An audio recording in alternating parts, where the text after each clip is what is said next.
एक दिन गौतम बुद्ध अपने शिष्यों के साथ एकदम शांत बैठे हुए थे। उन्हें इस प्रकार बैठे हुए देख शिष्य चिंतित हुए कि कहीं वह अस्वस्थ तो नहीं हैं। एक शिष्य ने उनसे पूछा कि आज वह मौन क्यों बैठे हैं, क्या शिष्यों से कोई गलती हो गई है।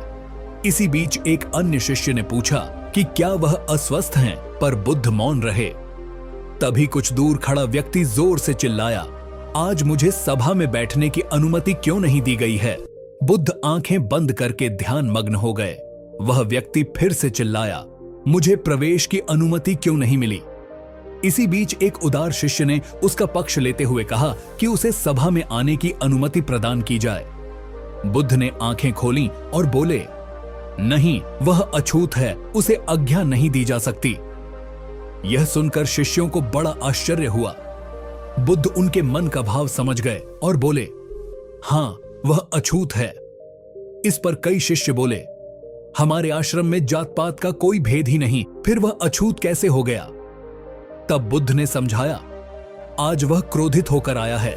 क्रोध से जीवन की एकाग्रता भंग होती है।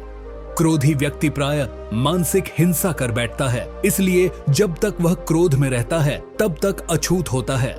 इसीलिए उसे कुछ समय एकांत में खड़े रहना चाहिए। क्रोधित शिष्य भी बुद्ध की बातें सुन रहा था। पश्चाताप की अग्नि में तपकर वह समझ चुका था कि अहिंसा ही मनुष्य का महान कर्तव्य व परम धर्म है। वह बुद्ध के चरणों में गिर पड़ा और कभी क्रोध न करने का प्रण लिया। शिक्षा आशय यह है कि क्रोध के कारण व्यक्ति अनर्थ कर बैठता है और पश्चाताप उसे बाद में होता है, जिसका कोई लाभ नहीं मिलता। इसलिए हमें क्रोध नहीं करना चाहिए। असल मायने में क्रोधित व्यक्ति अछूत हो जाता है और उसे अकेला छोड़ देना चाहिए। क्रोध करने से तन, मन और धन तीनों की हानि होती है। क्रोध से ज्यादा हानिकारक कोई और वस्तु नहीं है।